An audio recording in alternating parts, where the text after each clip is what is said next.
forget, I literally was like, thank you, Jesus. Oh my God, how did I do it? How did I do it? Like that, my body kind of shut down because I...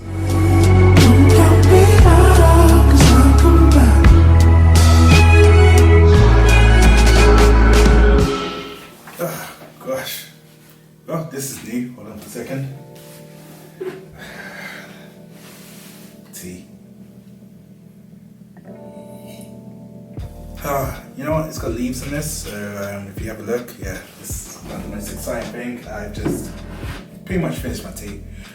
Hey, welcome to my new YouTube series, which is how did I get started in my career, how I pretty much escaped some parts of my career to try and transition into something new. And yeah, this is just, me talking to a camera. Hopefully you guys benefit from this. And if you like the content, please subscribe. Hit that notification bell and that thumbs up that everyone talks about with the algorithm and the video spreads and blah blah blah, engagement. All that stuff is really cool. I'm pretty much new to this whole YouTube game, so anything that I can learn in terms of feedback and engagement and all that stuff, drop in the comments, because I think it's going to help me to sort of do better content for you guys. So yeah, without further ado, let's talk about the story of how I actually got started in my career. So, pretty much I will give a little bit of a background. So I've been working in the sort of IT consultancy space for a while, and now I've kind of transitioned from a freelance contractor to now a perm, and I'm very much happy with where my career has landed. But I remember when I first started in this journey, and I had zero, and I mean zero experience with anything that I've really touched on in the last 10 years. So to start off with, I actually got into a university called Loughborough University doing computing and management. And for those who don't know what that really means, it's when you do computer science and you do business management, and the two form together and create this crazy baby called computing and management, which allows you to know the business side as well as the technical sides of IT. And that's where I kind of really got into the idea of actually understanding more about corporations and what their needs are in terms of IT. So you can definitely split your time between the two sort of subsets of modules, but I was more of a sort of business management guy. My technical skill sets are, they're always growing and technology keeps growing, but I think the practical business culture and all the other sort of strategic ways of working, they normally stay mostly the same. They might change here and there, but for the most part, it's always consistent. So yeah, in terms of how I actually got started in the consulting world, I was perceived as someone who really wasn't serious in terms of turning up to lectures, someone who wasn't serious about doing the homework, the seminars and all that stuff. And I remember some of my classmates at the time were just very much, oh, Stephen's going to be late, Stephen's not going to turn up to the second half of the lecture, etc., etc.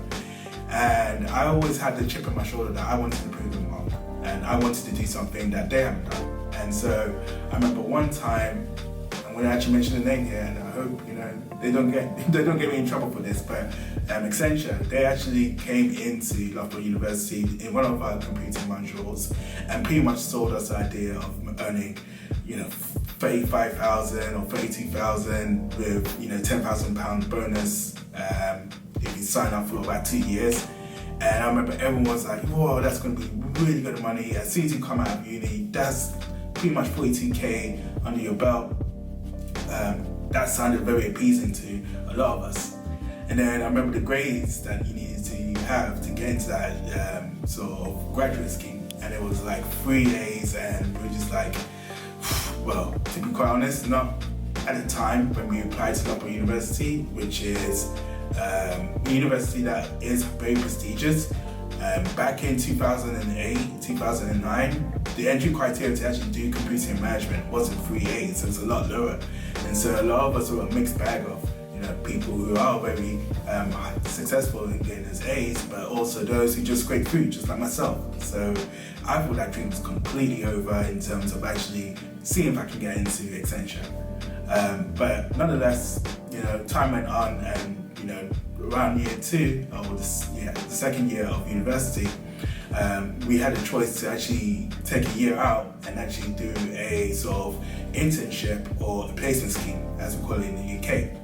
And that'll be 1 year out of your time of university to sort of, go into the working world and get some good experiences, so that when you come back into your final year, you have that sort of work experience that will potentially help you with a lot of other modules in your final year, but also might give you the stepping stone for when you graduate. And that's kind of what I was very much into, taking that year off, because I wasn't ready. I wasn't ready for final year, to be honest. Final year was a lot of dissertations, exams, and coursework. And I think I was in a point in my life in second year where I was just flowing around, enjoying life. As you do in university, try to meet people, hook up, all that stuff. That culture was very much embedded in that second year, and I was at a point where if I showed you pictures of what I used to look like in second year, I should give up. I'm gonna just point to this camera, and that's where I'm gonna switch over to that picture. Yeah, that's me. I don't know what I was thinking, but nonetheless, I had to sort of make a change, because after that final year, I was going to have to get serious and really think about what I was going to do in my career. So, what happened was, I was applying for multiple jobs. I was applying for, companies that you wouldn't hear of. The small fintech firms, or boutique firms, McDonald's. I mean, like, not McDonald's, the actual place where you actually, the restaurant, or the fast food chain, but the head office. I applied for that. I applied for just a variety of internships, and I was just getting rejection after rejection after rejection, and I was getting beaten down by it. And I was just thinking to myself, what am I missing? What's in my CV that's missing? What can I do to sort of get some good feedback? And I started to look into the idea of applying to Accenture again, but this time, instead of applying for the consultancy workforce, I was going to apply to the solution at the time. It's called Solutions workforce, which is more about the IT technical side of the management consultancy firm. And the good thing about that was your grades didn't need to be 3 A's. It can be as low as 3 C's, and luckily I had that. Like I said, I'm a C student, always have, and in a way I take that very proud of me. I know a lot of people would see that as something that they don't hold very well, but I've always made the most of what I have, and I always try to make the effort to do more. And I don't think grades need to define the person that should be applying for the role. It's about the work ethic, and I knew I had that. So one thing I had to do was obviously apply. So I did apply, gave it my shot. I gave it the best shot I could in terms of applying. And I was thinking, at the very least, let me just get some feedback. If my CV is trash, I would just say, listen, what can I do to improve so that I can actually apply for a job that's more suited for me? And then I think maybe about 3 weeks went by and I didn't hear anything. I was like, typical, like this happens all the time. You apply for something, you don't get anything back. And then I got the phone call that, hey, we want you for a phone interview. And I was like, what? A phone interview? I'm like, yeah, I'll do a phone interview. So I was like, oh man. And they said, wait, when's the phone interview? And so, can you do it in the next 2 days? And I was like, yeah, 2 days, I can do that. And I was like, hanged up, and I was like, oh man, what am I gonna do? So I remember this specifically. I was planning, I did my research, I just wrote down everything about the company, all my work experience I did in uni, in terms of projects and teamwork and all that stuff.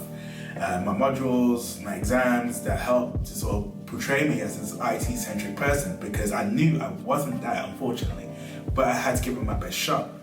And when I tell you that I was super prepared for this interview, I had my notes scattered on the desk, literally scattered.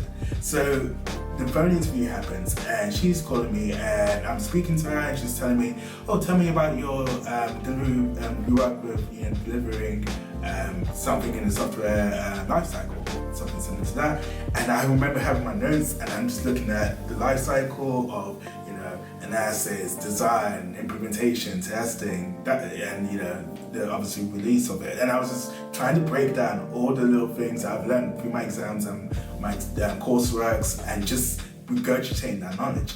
And how you work in a team, how you manage your time. I remember I did a module on that as well, and just regurgitated all my notes on that. So I sounded super knowledgeable, but I had everything laid out. And I think this is a good advice for anyone who's applying, for a job. You might have the experience up here, but it's definitely worth writing these things down, because in an interview, they can't see you. They can't really assess if you're looking at notes. So you can definitely make that opportunity a lot bigger by just, preparing better. And that's what happened. I pretty much read a script in this phone interview. And that lasted for about maybe 45 minutes. And I remember the moment the call ended, I dropped it and I was sweating. I had armpit sweat stains here, and I was just like, oh, that was nerve-wracking, because that was my first real phone interview with a company that I really wanted to join. And I thought maybe I blew it. I didn't have the confidence at the time to really assess if that went well. And then luckily, I think about a week later, they called me back and said, hey, we want you to come up to Venture Street to do a face-to-face interview. And I was like, what? I was like, how the hell? How the hell do they want me to do this? Knowing that at the time when I did this phone interview, I had all my notes scattered. And now I've got to remember everything I said in here. And to top it up, there was exams happening a week or two prior to the interview. So I was studying as well as trying to apply for a job or internship. So it just kind of was a whirlwind of expectations and trying to meet them. And I just needed to sort of give it my best shot. And then the other thing to mention as well is they wanted you to have a predicted grade of 2-1. And I know this is going to fall into another story, and I have multiple stories, but I didn't really do well in my first year to get predicted a grade of 2-1.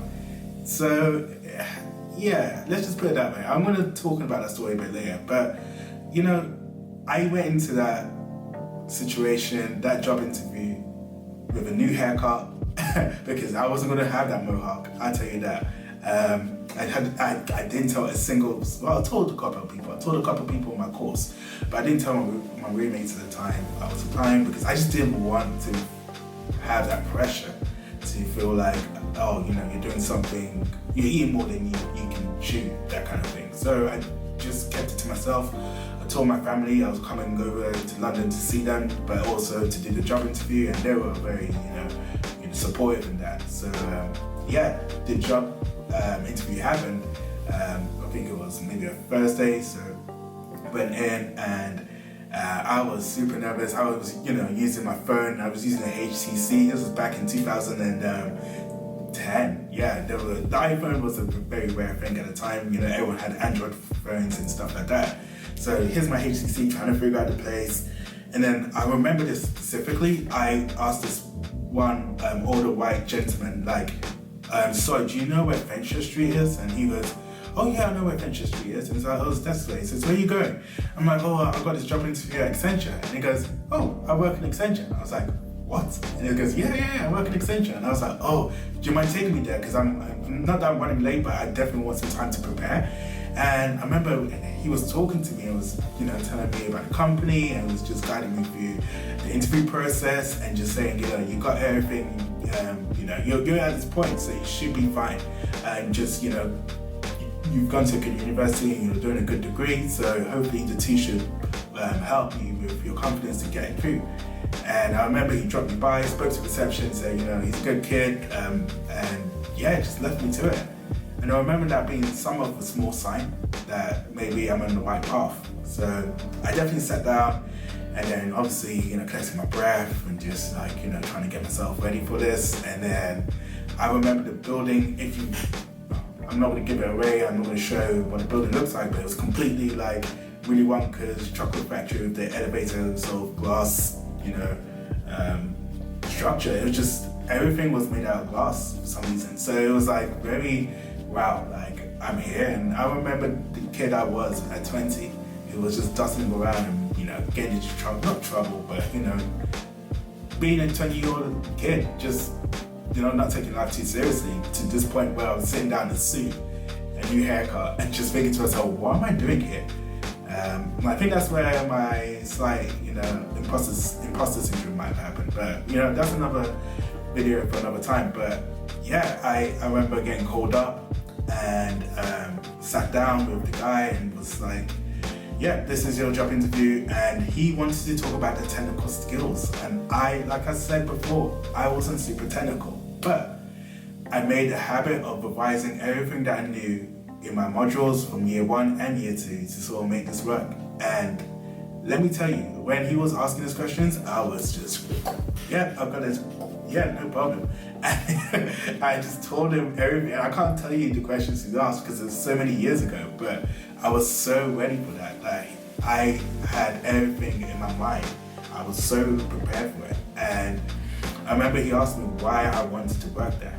And I told him, like, look, for me, the opportunities like this don't come along very often.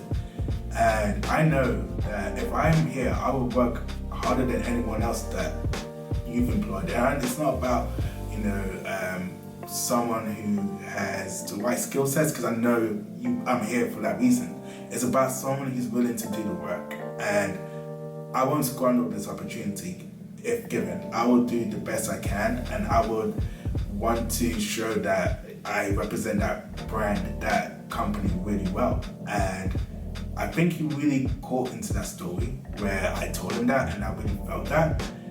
And this is where, things just aligned. That maybe a week, 2 weeks, and this is me graduating actually, not graduating, finishing second year, and I'm not hearing anyone else, coming back based on the jobs I interviewed. But Accenture called me and said, hey, you've got the job. And I was like, what? And I'll never forget, I literally was like, thank you, Jesus. Oh my God, how'd I do it? How'd I do it? Like that, my body kind of shut down because I prepared for this moment. I wanted the moment. And then when it happened, I was like, how did I get it? And I just was just like this whirlwind of emotions just overcame my body, because I knew from that point onwards that my life would change for the better, because once I had that on my CV, I knew I could apply for other jobs or other opportunities, and that brand recognition would have carried throughout my CV, and it still does. So I knew that my life changed for the better. And that was pretty much how I applied for my internship in Accenture. And yeah, there's a whole sort of story of what happened when I joined Accenture, and boy, there's some good and there's some bad and there's some ugly, and I would love to tell you more about it. So if you like this video, definitely give it a thumbs up. Please subscribe as well, because I've got so many good stories, and if you want me to answer any of your questions, just drop in the comment section. Thanks for listening, thanks for watching, and take care guys. Peace.